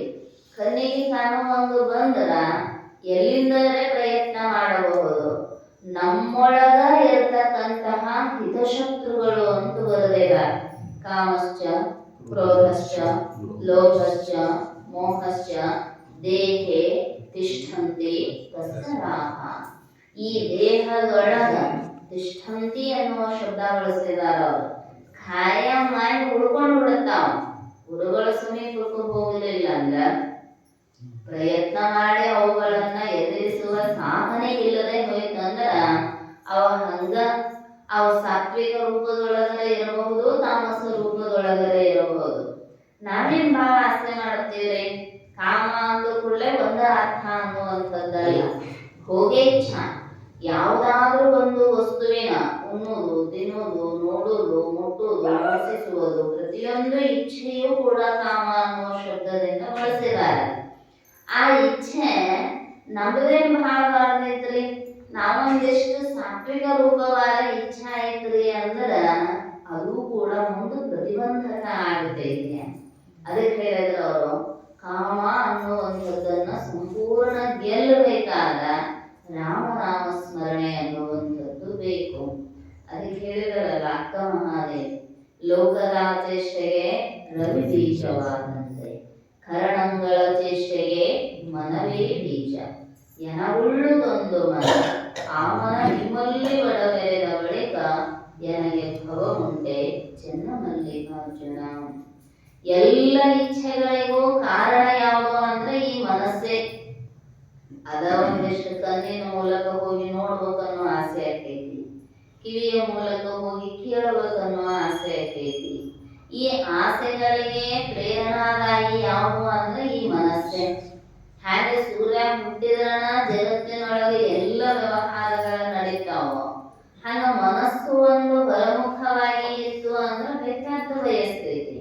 ಅದಕ್ಕೆ ಹೇಳಿದ್ರು, ಆ ಮನ ನಿಮ್ಮಲ್ಲಿ ಒಡಬೆರೆದ ಬಳಿಕ ಇರುವಂತಹ ಒಂದೇ ಒಂದು ಮನಸ್ಸು ನಿನ್ನ ಧ್ಯಾನದೊಳಗ ನಿನ್ನ ಚಿಂತನೆಯೊಳಗ ಸದಾಕಾಲವೂ ಕೂಡ ತೊಡಗಿತ್ತು ಅಂದ್ರ ನನಗೆ ಭವವೂ ಇಲ್ಲ ಭಯವೂ ಇಲ್ಲ. ಭವ ಇದ್ರ ಭಯ ಇರ್ತೈತಿ, ಭವನ ಇರಲಿಲ್ಲ ಅಂದ್ರ ಭಯ ಏನಿರ್ತೈತಿ? ಈ ಧೈರ್ಯ ಇರಬೇಕು, ಈ ಬಲ ಇರಬೇಕ. ಹೊರಗಿನ ಧೈರ್ಯಗಳೆಲ್ಲವೂ ಒಂದಿಷ್ಟು ಏನಾಗಬಹುದು ಅಂದ್ರ ಈ ಲೋಕದೊಳಗ ನಮಗೆ ಶಾಂತಿ ನೆಮ್ಮದಿಯನ್ನ ತಂದು ಕೊಡಬಹುದು. ಆದ್ರ ಈ ಇಚ್ಛೆಯನ್ನ ಜಯಿಸ್ತಕ್ಕಂತಹ ಬಲ ಏನೈತಲ್ಲ, ಇಲ್ಲಿಯೂ ಶಾಂತಿ, ಪರದಲ್ಲಿಯೂ ಶಾಂತಿ. ಯಾಕೆ ಇಚ್ಛೆ ಇಟ್ಕೊಂಡು ಹಾಗೆ ಒಂದ್ಸಲ ತಿರುಗಾಡ್ಬೇಕಲ್ಲ, ಆ ಮನೆಯಿಂದ ಈ ಮನೆ, ಈ ಮನೆಯಿಂದ ಆ ಮನೆ, ಹೋಗುದು ಬರುದು ಹೋಗುದು ಬರುದು ಬೇಸರ ಆಗಿಬಿಡತೈತಿ ಮನುಷ್ಯನಿಗೆ. ಅದಕ್ಕೆ ಹೇಳಿದ್ರು, ಕಾಮನಲ ರಮ್ಮಿ ಎದೆಗೊಳಗ ಬಲುಮೆ ವಿಷಯೇಂದ್ರಿಯ ಜನ್ಯಂ ಸುಖಂ ಕಾಮಃ ಇಷ್ಟ ವಿಷಯಾಭಿಲಾಷಃ ಕಾಮಃ. ಬೇಕಾದ ವಸ್ತುವಿನ ಅಭಿಲಾಷೆ ಇಚ್ಛೆ ಏನೈತಲ್ಲ ಅದು ಕಾಮ. ಮತ್ತೆ ಯಾವ ವಸ್ತುವಿನನ್ನ ಬಯಸ್ತೇವಲ್ಲ ಅಲ್ಲಿ ಒಂದು ಮನೋವಾಂಛೆ ಶುರು ಆಗ್ತೈತಿ. ಅದಕ್ಕನೇ ಇಚ್ಛಾ ಅಂತ ಕರೆದಿರ. ಅಪ್ರಾಪ್ತೋ ವಿಷಯ ಪ್ರಾಪ್ತಿ ಕಾರಣಾಭಾವೇಪಿ ಪ್ರಾಪ್ಯತಾಂ ಇತ್ಯಾಕಾರಶ್ಚಿತ್ತವೃತ್ತಿ ವಿಶೇಷಃ ಕಾಮಃ. ಅಪ್ರಾಪ್ತ ವಿಷಯ ಪ್ರಾಪ್ತಿ ಕಾರಣ ಅಭಾವೇ ಅಪಿ, ಅದು ನಮಗೆ ಸಿಗೋದಿಲ್ಲ ಅನ್ನುವಂಥದ್ದು ಗೊತ್ತಿದ್ರು ಕೂಡ ನಾವು ಬೇಡಿದ್ದು ಎಲ್ಲ ಸಿಗ್ತಾವ ಸಿಗುವುದಿಲ್ಲ. ಹಂಗಿತ್ತಂದ್ರ ಬೇಕಾದಾಗ ಬೇಡಿದ್ದು ನಮ್ಗೆ ಸಿಗುವಂಗ ಇತ್ತಂದ್ರ ಮತ್ತೆ ದೇವ್ರ ಗುಡಿ ಹೋಗಿದ್ದೆ, ಯಾಕೆ ಮಹಾತ್ಮರ ಹತ್ರ ಹೋಗಿದ್ದೆ? ದೇವರ ನನಗೆ ಇವತ್ತಷ್ಟು ನೆಮ್ಮದಿ ಕೊಟ್ಟು ಬಿಡಪ್ಪ ಅಂದ್ರ ಅಲ್ಲೇ ಸಿಕ್ಕಿತ್ತಂದ್ರ ಶಾಸ್ತ್ರ ಯಾಕೆ ಕೇಳ್ತಿದ್ವಿ, ಚಿಂತನೆ ಯಾಕೆ ಮಾಡ್ತಿದ್ವಿ? ಹಂಗಾಗುವುದಲ್ಲ. ಯಾವುದಾದ್ರೂ ವಸ್ತುವಿನನ್ನ ಪ್ರಾಪ್ತಿ ಮಾಡಿಕೊಳ್ಳುವ ಪ್ರಸಂಗಗಳಗ ಅಭಾವೇತಿ ಅದು ಇಲ್ಲ, ನಮಗೆ ಪ್ರಾಪ್ತಿ ಮಾಡಿಕೊಳ್ಳುವ ಸಾಮರ್ಥ್ಯವಿಲ್ಲಂದರೂ ಕೂಡ ಪ್ರಾಪ್ಯತಾ ಮಿಥ್ಯಾಕಾರಶ್ಚಿತ್ತ ವೃತ್ತಿ, ಅದು ಸಿಗತೈತಿ ಅಂತ ಏನೊಂದು ಮನಸ್ಸು ನಿರ್ಧಾರ ಮಾಡಿರ್ತೈತಲ್ಲ, ಬೇಕಾದಷ್ಟು ಪ್ರಯತ್ನ ಮಾಡಿ ಇಲ್ರಿ, ಪ್ರಯತ್ನ ಮಾಡಿದ್ರೆ ಸಿಗತೈತ್ರಿ, ಪ್ರಯತ್ನ ಮಾಡಿದ್ರೆ ಸಿಗತೈತ್ರಿ. ಎಲ್ಲಿ ತನ ಕೊನೆಯ ಉಸಿರಿನ ಕ್ಷಣದವರೆಗೂ ಕೂಡ ಪ್ರಯತ್ನ ಮಾಡ್ತಾನೆ. ಸಿಕ್ಕೈತೇನೋ ಅಂದ್ರೆ ಸಿಕ್ಕಿಲ್ಲ, ಆದ್ರೂ ಮನಸ್ಸಿನಾಗ ಆ ಆಸೆ ಹಂಗ ಉಳ್ಕೊಂಡು ಬಿಡತೈತಿ. ಅಂತೆ ನಾನು ಅದನ್ನೊಂದು ಮಾಡ್ಬೇಕಂದೇನೆ ನನ್ನ ಕೆಲಸ ನಿಂತು ನೀ ಮಾಡಪ್ಪ ಮುಂದಿನ ಅಂದ್ರೆ ನೀವೊಂದಿಟ ಆಸೆ ಮಾಡ್ಕೊಂತ ಹೋಗಿಬಿಡು ಅಂತ ಇಚ್ಛೆಯನ್ನೇ ಅವರಿಗೆ ದಾರಿಯಾದ ಹೋಗಿಬಿಟ್ರ ಅದು ಪೂರ್ಣ ಆಗುವುದು ಯಾವಾಗ? ಅದಕ್ಕೆ ಹೇಳ್ತಾರೆ, ಪೂರ್ಣ ಕಾಮತೆ ಅನ್ನುವಂಥದ್ದು ಸಿದ್ಧಿಸಿದಾಗ ಮೋಕ್ಷದ ಆನಂದ ಅನ್ನುವಂಥದ್ದು ನಮಗೆ ಪ್ರಾಪ್ತಿಯಾಗೈತಿ. ಯಾವಾಗ ಸಾಕು ಅಂತೀವಿ ಅವಾಗ ಸಾಕಾಗುವುದೇ, ಬೇಕಂದದ್ದು ಎಲ್ಲಿ ತನಕ ಸಾಕಾಗ್ತೈತೆ ಹೇಳ್ರಿ? ಅದಕ್ಕೆ ಹೇಳಿದ್ರು, ಬೇಕೆಂದರಿದೆ ನೋವು, ಸಾಕೆಂದರಿದೆ ನಲಿವು, ಆಸೆಗೆಲ್ಲಿದೆ ಬೇಡಿ ಈ ಲೋಕದಲ್ಲಿ. ಎಷ್ಟೆಷ್ಟು ಬಯಸ್ತೇವೆ, ಇಲ್ಲಿ ಎಲ್ಲ ಸುದ್ದಿ ಮುಗಿದು ಪರಲೋಕದ್ದು ಮುಗಿದು ಮತ್ತೇನು ಹೋಗುದು ಎಲ್ಲಿಗೆ? ಮನಸ್ಸಿಗೆ ಒಂದು ಸಲ ಬೇಕು ಅನ್ನೋದು ಭಗವಂತನಿಗೆ ಅನ್ನಿಸ್ತಂತ ಪಟ್ಟದ ನೋಡಬೇಕು, ಪಟ್ಟ ಸಮಾಧಾನ ಮಾಡಬೇಕು ಅಂತ. ಈ ಜಗತ್ತಿನೊಳಗೆ ಎಷ್ಟು ಭೋಗ್ಯ ವಸ್ತುಗಳದ ಎಲ್ಲ ಪಟ್ನ, ಅವಾಗ ಎಲ್ಲಾ ಭೋಗಿಸಿ ಮರುಕ್ಷಣಕ್ಕಂತಂತ ದೇವರ ಇದೇನು ಚಲೋ ಇಲ್ಲ, ಇನ್ನೊಂದು ಏನಾರ ಐತೇನೋ ಅಂತ ಆಯ್ತು ಅಂತ ಸ್ವರ್ಗ ಲೋಕದ ಭೋಗ ಕೊಟ್ಟ. ಅವಾಗ ಹೇಳ್ತಂತ ಮತ್ತೊಂದು ಏನಾರ ಐತೇನ, ವೈಕುಂಠ ಆಯ್ತು, ಕೈಲಾಸ ಆಯ್ತು, ಬ್ರಹ್ಮಲೋಕ ಆಯ್ತು, ಅವಾಗ ಅಂತಂತ ಮತ್ತೇನಾರ ಉಳಿದೈತೇನೋ? ದೇವರಂದನಂತ ನಾ ಸೃಷ್ಟಿ ಮಾಡಿದ್ದು ಅಂತೂ ಎಲ್ಲ ಮುಗಿದಪ್ಪ, ನಿನ್ನ ಇಚ್ಛಾ ಪೂರ್ಣ ಮಾಡಕ್ ಆಗುದಿಲ್ಲ. ದೇವ್ರ ತಲೆ ಮೇಲೆ ಹತ್ತಿ ನೋಡ್ತಂತ ಇನ್ನೊಂದು ಏನಾರ ಐತೇನೆ ಅಂತ. ಮತ್ತೆ ಎಲ್ಲಿ ತನಕ ಭಸ್ಮಾಸುರ ಇಚ್ಛಾ ಮಾಡ್ಲಿಲ್ರಿ, ತಲೆ ಮೇಲೆ ಕೈ ಇಟ್ರೆ ಎಲ್ಲಾರು ಭಸ್ಮ ಆಗಬಹುದು. ಇಚ್ಛೆಗಳ ಹೆಂಗಿರಬೇಕು ಅಂದ್ರ ವಿಷಯಗಳ ಇಚ್ಛೆ ಇದ್ದು ಅಂದ್ರ ಆ ವಿಷಯದ ಇಚ್ಛೆಯ ಅಗ್ನಿಗಳ ತಾನೇ ದಹನ ಆಗ್ತಾನೆ. ಇನ್ನೊಬ್ಬರನ್ನು ಪಡ್ಕೋಬೇಕು, ಅದನ್ನು ಕಸ್ಕೋಬೇಕು ಅನ್ನೋದ್ರೊಳಗೆ ತಾನ ಒಂದು ದಿನ ಇಲ್ಲ ಆಗಿ ಹೋಗುತ್ತಾನೋ. ಅದಕ್ಕೆ ಹೇಳಿದ್ರು, ವಿಷಯಾದಿಗಳ ಅಪೇಕ್ಷೆಯಿಂದ ನೀನು ಧೈರ್ಯ ಮಾಡಿ ಏನೇ ಸಾಧನೆ ಮಾಡಿದ್ರು ಅದು ಸದ್ಗುಣ ಅಲ್ಲ, ಅದು ಮೋಕ್ಷಕ್ಕೆ ಸಾಧನೆ ಆಗಕ್ಕೆ ಸಾಧ್ಯವೇ ಇಲ್ಲ. ಅದಕ್ಕೆ ಹೇಳಿದ್ರು, ಕಾಮ ಬೇಡ ಪರಸ್ತ್ರೀಯರಲ್ಲಿ, ಕಾಮ ಬೇಕು ಲಿಂಗದಲ್ಲಿ. ಎದರೊಳಗೆ ನಮ್ಮ ಇಚ್ಛಾ ಇರಬೇಕಂದ್ರೆ ನಿತ್ಯ ವಿಧಿಗಳನ್ನಗಲದ ಎಚ್ಚರು ಎಂದು ಹೇಳಿದಾರೆ ನುಡಿಯೊಳಗ. ಪ್ರತಿನಿತ್ಯವೂ ಲಿಂಗಾರ್ಚನೆ ಮಾಡಬೇಕು, ಜಂಗಮ ದಾಸೋಹ ಮಾಡಬೇಕು, ಗುರುಮುಖೇನ ಶಾಸ್ತ್ರ ಕೇಳಬೇಕನ್ನೋ ಸದಿಚ್ಛೆ ಇರಬೇಕಂತ. ಇಲ್ಲ ಅಂದ್ರ ಹಂಗ ಹೊರಗ ಹೇಳಿದ್ರಲ್ಲ, ಧೈರ್ಯ ಎದುರಾಗಿರ್ಬೇಕಂದ್ರ ಛಲ ಬೇಕು ಶರಣಂಗೆ ಪರಧನವನೊಲ್ಲೆನೆಂಬ.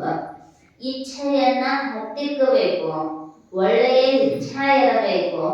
ಎದರಾಗ ಅಂದ್ರ ಪರಧನ ಪರಸ್ತ್ರೀಯರ ಮೊಲ್ಲೆನೆಂಬ. ಇನ್ನೊಬ್ಬರ ವಸ್ತು ಇನ್ನೊಂದು ವ್ಯಕ್ತಿಯನ್ನ ಬೇಕು ಅನ್ನುವ ಇಚ್ಛಾ ನಮ್ಮ ಅವನತಿಗೆ ಕಾರಣ ಆಗುತ್ತೆ.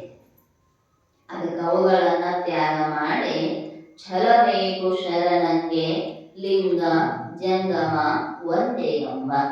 ಪರಧನ ಪರಸ್ತ್ರೀಯರ ಬ್ಯಾಡ ಅನ್ನುವಂತಹ ಇಚ್ಛಾ ಇರಬೇಕು. ಲಿಂಗ ಜಂಗಮ ಗುರು ಅನ್ನುವಂಥದ್ದು ಒಂದೇ ರೂಪದಿಂದ ನಮ್ಮನ್ನ ಉದ್ಧಾರ ಮಾಡುವ ಸಲುವಾಗಿ ಗುರುಲಿಂಗ ಜಂಗಮ ರೂಪದಿಂದ, ಜಂಗಮ ಬೇರೆ ಲಿಂಗ ಬೇರೆ ಅನ್ನುವಂಥದ್ದೆಲ್ಲ ಈ ರೂಪದಿಂದ ತೋರಿದರು ಅನ್ನುವಂತಹ ಇಚ್ಛಾ ಛಲ ಇರಬೇಕು.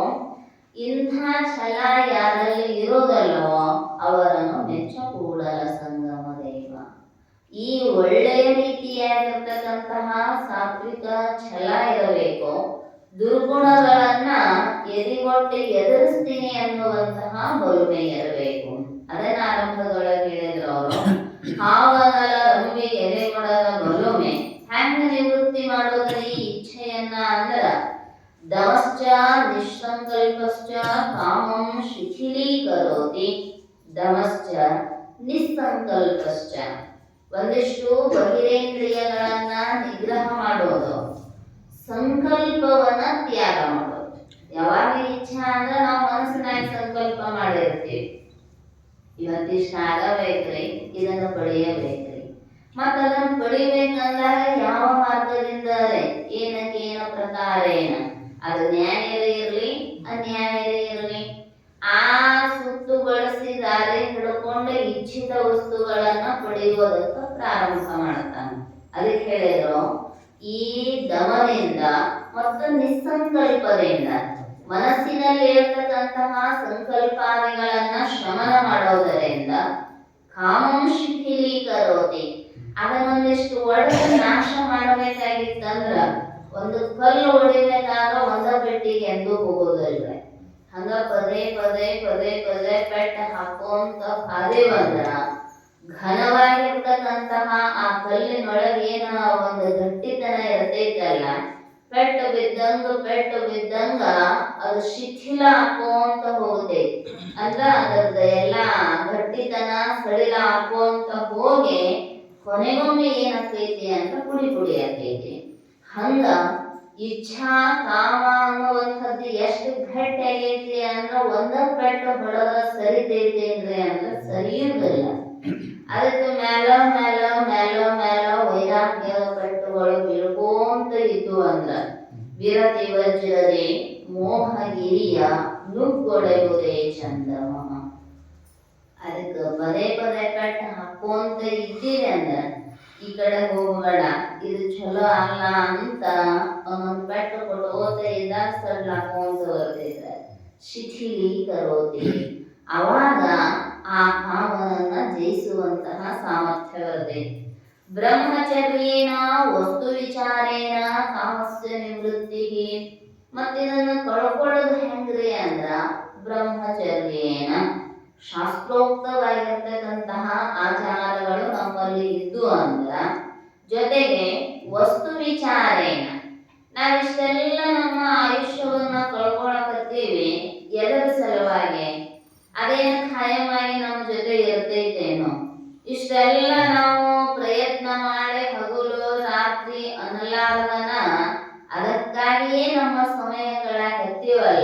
ಅದೇನು ಖಾಯವಾಗಿರ್ತೈತೇನು? ವಸ್ತು ವಿಚಾರೇಣ. ಯಾವ ವಸ್ತುವಿನ ಪ್ರೀತಿ ಮಾಡ್ತೀವಲ್ಲ ಅದರ ಸ್ವಲ್ಪ ವಿಚಾರ ಮಾಡಬೇಕ. ನಿತ್ಯವೋ ಅನಿತ್ಯವೋ? ನಿತ್ಯ ಇದ್ರೆ ಬಯಸಿರಬೇಡ ಅನ್ನೋದಲ್ಲ, ಆಗ ಅನಿತ್ಯ ವಸ್ತುವಿನ ಇಚ್ಛೆಯನ್ನ ಮಾಡಿ ಎಷ್ಟು ದಿನ ಅದು ನಮಗೆ ಸಾಕು ಕೊಟ್ಟು ಸುಖ ಕೊಡೋದೈತಿ. ಈ ವಿಚಾರ ಮಾಡೋದರಿಂದ ಇಚ್ಛೆ ಅನ್ನುವಂಥದ್ದು ಕರಗೋಂತ ಹೋಗ್ತೈತಿ. ಸಾತ್ವಿಕ ಇಚ್ಛಾ ಬರ್ತೈತಿ. ಜ್ಞಾನವನ್ನ ಪ್ರಾಪ್ತಿ ಮಾಡ್ಕೊಳ್ಬೇಕು ಅನ್ನುವಂತಹ ಇಚ್ಛಾ, ಗುರುವಿನನ್ನ ಕೂಡಬೇಕು ಅನ್ನುವಂತಹ ಇಚ್ಛಾ. ಅದಕ್ಕೆ ಹೇಳಿದ್ರು, ಇಂಥ ಕಾವಲರ ರಂಬಿಗೆ ಎದೆಗೊಡದ ಒಲುಮೆ. ಅದನ್ನ ಮತ್ತೆ ಎದುರಿಸಿ ಹೋಗುತ್ತೀನಿ ಅಂದ್ರೆ ಇಂದ್ರಿಯಗಳು ಸುಮ್ಮನೆ ಬಿಡೋದಿಲ್ಲ. ಅದೇ ರಾತ್ರಿ ಎಂಥಲ್ಲಿ ಬೇಕಾದ ಮನೆ ಮಾಡ್ಕೊಂಡು ಇದ್ರ ಆಗ್ತೈತ್ರಿ ಅಂದ್ರೆ ಆ ಸಾಮರ್ಥ್ಯ ಇರಬೇಕ. ಇಲ್ಲದೆ ಇದ್ದವರಿಗೆ ಹೋಗಿ ನಡು ಸಂತ್ಯಾಗ ಮನೆ ಮಾಡಿದ್ರು ಸಮಾಧಿ ಹಾಕತೈತ್ರಿ ಅಂದ್ರ ನಾವು ಯಾಕೆ ಮಾಡ್ತೇವೆ? ಅಕ್ಕಿಗಾದ್ಮೇಲೆ ಇತ್ತು. ಯಾಕಂದ್ರ ಅರಮನೆಯನ್ನೇ ತೊರೆದು ಬರ್ಬೇಕಾಗಿತ್ತಂದ್ರ ಗುರುಮನೆಯ ಸೆಳೆತ ಬಹಳ ಇತ್ತು. ಅಕ್ಕನಿಗೆ ಇಚ್ಛಾ ಆ ಕಡೆ ಇರಲಿಲ್ಲ, ಇದ ಇಚ್ಛಾ ಇತ್ತು. ಅದಕ್ಕೆ ಹೇಳಿದಳಕ್ಕೆ, ಬೆಟ್ಟದ ಮೇಲೊಂದು ಮನೆಯ ಮಾಡಿ ಮೃಗಗಳಿಗೆ ಹಂಚಿದೊಳೆ ಅಂತಯ್ಯ. ನಾವು ಹಂಗಂತೂ ಹೋಗಿ ಅಲ್ಲಿ ಹೋಗಿ ನಿಂತೇವೆ ಅಂದ್ರ ಒಂದು ಇಲಿ ಬಂದ್ರೆ ಹೆದರಿ ಓಡಿ ಬಂದು ಬಿಡುತ್ತೇವೆ. ಮತ್ತೇನು ಹುಲಿ ಮೃಗಗಳು ಬಂದ್ರೆ ಹೆಂಗ? ಸಂತೆಗಳ ಒಂದು ಮನೆಯ ಮಾಡಿ ಶಬ್ದಕ್ಕೆ ನಾಚಿದೊಳೆ ಅಂತಯ್ಯ. ಅದಕ್ಕೂ ಹೊಂದಾಣಿಕೆ ಆಗುವಂತಹ ಸ್ವಭಾವ ಇತ್ತು ಅಂದ್ರ ಆ ಮಧ್ಯದೊಳಗೂ ಸಂತೆಯೊಳಗಿದ್ದರೂ ಸಮಾಧಿಯ ಸುಖವನ್ನ ಕಾಣುವ ಜಾಣನೆ ನಮಗಿರಬೇಕು. ಸಮುದ್ರದ ಗರದಲ್ಲೊಂದು ಮನೆಯ ಮಾಡಿ ನೊರೆ ತೊರೆಗಳಿಗೆ ಹಂಚಿದೊಳೆ ಅಂತಯ್ಯ. ನೋಡಿದ್ರೆ ಸುನಾಮಿ ಹ್ಯಾಂಗ ಸುಸಾಕತ್ತೈತಿ. ಈ ಪಟ್ಟಣಕ್ಕೂ ಪಟ್ಟಣವನ್ನೇ ನೆಲಸಮ ಮಾಡಕ್ ಹತ್ಬಿಟ್ಟೈತಿ. ಧೈರ್ಯ ಇರಬೇಕು ಅಂದ್ರ ಸಮುದ್ರದಲ್ಲಿ ಮನೆ ಮಾಡಬೇಕು. ನಾವಿಲ್ಲಿ ಕೆರೆ ಹಳ್ಳ ಒಂದಿಷ್ಟು ಜೋರಾಗಿ ಬರಾಕತ್ತಿದ್ರು ಅಂದ್ರೆ ಯಾವಾಗ ಹುಡುಗ ಮೇಲೆ ಹೋಗಿ ನಿಂತೀವೋ ಅಂತೀವಿ. ದೇಹದ ಮೇಲಿನ ಮೋಹ ಹೋಗಿಲ್ಲ, ವಿಷಯ ವಸ್ತುಗಳ ಇಚ್ಛಾ ಹೋಗಿಲ್ಲ, ಹೆಂಗ ಸಾಧ್ಯ ಐತಿ? ಅದಕ್ಕೆ ಹೇಳಿಗಳು, ಅಂಥ ಧೈರ್ಯ ಇತ್ತು. ಕಾಮನನ್ನ ಜಯಿಸುವಂತಹ ಬಲುಮೆ ಆ ತಾಯಿಯೊಳಗೆ ಇತ್ತು. ಅದಕ್ಕೆ ಎದೆ ಒಟ್ಟು ನಿಂತಳು, ಜಯಿಸಿದಳು.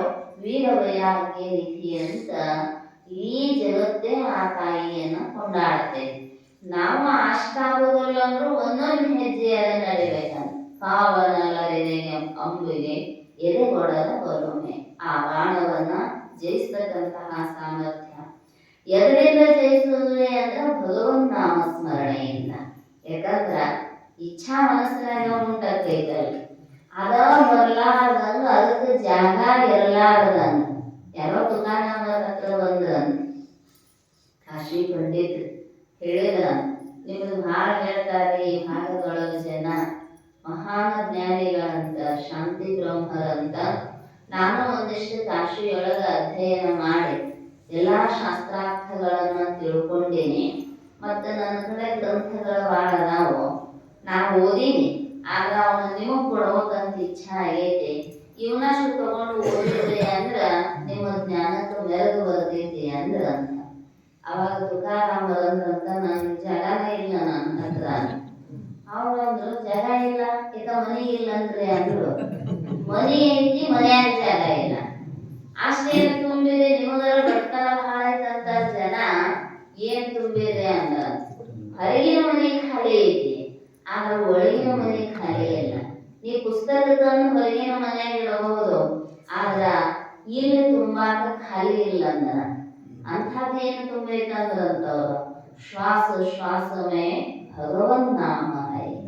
ಪ್ರತಿ ಉಸಿರುಸಿರಿನಲ್ಲಿಯೂ ಕೂಡ ನಾನು ನೆನೆಸುವುದು ವಿಠಲ ವಿಠಲ ವಿಠಲ. ಮತ್ತಲ್ಲಿ ಜಾಗ ಇದ್ರೆ ಇನ್ನೊಬ್ರು ಒಳಗೆ ಬರ್ಬೇಕಲ್ರಿ. ಮನ್ಯಾಗ ಜಾಗ ಇರ್ಲಿಲ್ಲ ಅಂದ್ರೆ ನಾಲ್ಕನೇ ವ್ಯಕ್ತಿ ಹೊರಗ ನಿಲ್ಲೋದು. ಹಂಗ ನೀವು ಅಷ್ಟು ಕಷ್ಟಪಟ್ಟು ಹೊತ್ಕೊಂಡು ತಗೊಂಡು ಬಂದಿರಲ್ಲ, ವ್ಯರ್ಥ ಆಕೈತಿ. ಯಾರಲ್ಲಿ ಜಾಗ ಇದ್ದಲ್ಲಿ ಕೊಟ್ಟು ಹೋಗ್ರಿ ಅಂದ್ರಂತ. ಮತ್ ಹಂಗಿದ್ದಾಗ ಈ ಕಾಮ ಕ್ರೋಧಾದಿಗಳನ್ನುವಂಥವು ಒಳಗೆ ಬರಾಕ ಸಾಧ್ಯ ಐತೇನೋ ಅಂದ್ರೆ ಇಲ್ಲ. ಅದಕ್ಕೆ ಅರ್ಥ ಹೇಳಿದ್ರು, ಕಾಮವೇ ನೀನು ನಿಲ್ಲು ನಿಲ್ಲು, ಕ್ರೋಧವೇ ನೀನು ನಿಲ್ಲು ನಿಲ್ಲು, ಮೋಹವೇ ನೀನು ನಿಲ್ಲು ನಿಲ್ಲು, ಮದಮತ್ಸರವೇ ನೀವು ನಿಲ್ಲಿ ನಿಲ್ಲಿ. ಯಾಕಂದ್ರ ಚೆನ್ನ ಮಲ್ಲಿಕಾರ್ಜುನನಿಗಾಗಿ ಅವಸರದ ಓರೆ ಒಯ್ಯುತ್ತಿರುವೆ. ಈಗ ಪತ್ರ ತಗೊಂಡು ಹೊಂಟೀನಿ, ಅದಕ್ಕ ನೀವ್ಯಾರು ಒಳಗೆ ಬರಬೇಡ್ರಿ ಅಂತ. ಬಂದ್ರಿ ಅಂದ್ರ ಇಲ್ಲೇ ನಿಂತು ಬಿಡತ್ತೆ. ಅದು ಬೇಕು ಇದು ಬೇಕು ಅನ್ನೋದ್ರೊಳಗೆ ಇಂದು ಗೊಂಬೆಯ ಬಯಕೆ, ನಾಳೆ ತಾವಿನ ಆಸೆ, ಕನಕ ಪದವಿಯ ಚಿಂತೆ ಬಯಸುವರಿದಂತೆ. ತನ್ನ ತಾ ಅರಿವುದಕ್ಕೆ ಸಮಯವೆಲ್ಲಿದೆ ಇಲ್ಲಿ, ಕಾಣಬಹುದು ಸೀಮಿತವು ಮುದ್ದು ರಾಮ. ಇದ ಇಚ್ಛಾ ಪೂರೈಕೆ ಮಾಡಿಕೊಳ್ಳೋದ್ರೊಳಗ ಏನಾಗೈತ್ರಿ? ಹೋಗೇ ಬಿಟ್ಟೈತಿ, ಗೊತ್ತಿಲ್ಲದನ್ನು ಹೋಗೈತಿ. ಆಯುಷ್ಯ 10 ರಾತ್ರಿಗೆ ಹೋದವು 50. 12 ತಾಸು ರಾತ್ರಿನ 100 ವರ್ಷ ಸರಾಸರಿ ಆಯಸ್ಸು ನಮ್ಮದು ಅಂತ ಲೆಕ್ಕಾಚಾರ ಹಾಕಿದ್ರು ಗೊತ್ತಿಲ್ಲದಾಗ ಅರ್ಧ ಆಯುಷ್ಯ ಹೋಗಿರ್ತೈತಿ. ಇನ್ನೊಂದಿಷ್ಟು ತಿಳಿಲಾರದ ವಯಸ್ಸಿನಾಗ ತಿಳಿಲಾರ್ದನ ಏನೇನೋ ಮಾಡಿರ್ತಾರೋ ಅದು ಗಾಯಗಳಾಗಿರ್ತಾವ. ಆ ಔಷಧ ಹಚ್ಕೊಂತ ಹೋಗ್ಬೇಕಲ್ಲ. 20 ವರ್ಷ ತಿಳಿಲಾರ್ದ ಮಾಡಿರ್ತಿರ್ದಪ್ಪ, ತಿಳಿದ ಮ್ಯಾಲ ಆ ತಪ್ಪು ಸರಿಪಡಿಸಿಕೊಳ್ಳೋದ್ರೊಳಗೆ ಏನು 30 ವರ್ಷ ಹೋಗಿರ್ತದೆ. ಮತ್ತೆ ಯಾವಾಗ ಭಗವಂತನನ್ನು ನೆನೆಸೋದು? ಅದಕ್ಕೆ ಹೇಳಿದ್ರು, ತನ್ನ ಅರಿವುದಕ್ಕೆ ಸಮಯವೆಲ್ಲಿದೆ ಇಲ್ಲಿ. ಸಮಯ ಮಾಡಿಕೊಂಡು ಭಗವಂತನ ಚಿಂತನೆಗೆ ಮನಸ್ಸನ್ನ ಹಚ್ಚಿದಿವಿ ಅಂದ್ರೆ ಧೈರ್ಯ ಬರ್ತೈತಿ. ಇಂಥ ಅನೇಕ ವಿಷಯಗಳ ಇಚ್ಛೆ ಎದುರಿಗೆ ಬಂದ್ರೂ ಕೂಡ ಅವುಗಳನ್ನ ದಾಟಿ ಧಿಕ್ಕರಿಸ್ತಕ್ಕಂತಹ ಮನೋಧಾರ್ಢ್ಯತೆ ಅನ್ನುವಂಥದ್ದು ನುಡಿಯಾಗತೈತಿ. ಜೀವ ಭಾವವು ಎಳ್ಳನಿದು ದೋರದ ಅಮಳ ಯೋಗ. ನಮಗೆ ದುಃಖ ಬಂದದ್ದ ಯಾಕ ಅಂದ್ರೆ ಜೀವ ಭಾವನೆಯಿಂದ. ಜೀವ ಅಂದ್ರ ಪ್ರೀತಿ ಅಂತೀರಿ. ಅವುಗಳು ಹೇಳಿದ್ರಲ್ಲ ನೀನೆ, ಉಂಡಿ ಮೇಲೆ ಭಾಳ ಪ್ರೀತಿ, ಹೋಳಿಗೆ ಮೇಲೆ ಭಾಳ ಪ್ರೀತಿ ಇದೀರಿ. ಪ್ರೀತಿಗೆನ ಜೀವ ಅಂತ. ಜೀವ ಅಂತ ಹೆಸರು ಯಾಕೆ ಬಂದೈತಿ ಅಂದ್ರೆ ದೇಹೇಂದ್ರಿಯಾದಿಗಳಲ್ಲಿ ಪ್ರೀತಿ ಮಾಡೋದ್ರಿಂದ ಇವನಿಗೆ ಜೀವ ಅನ್ನೋ ಹೆಸರು ಬಂದೈತಿ ಅಷ್ಟ. ಅದಕ್ಕ ಜೀವ ಭಾವವು ಎಳ್ಳನಿತು ತೋರದ ಅಮಳ ಯೋಗ.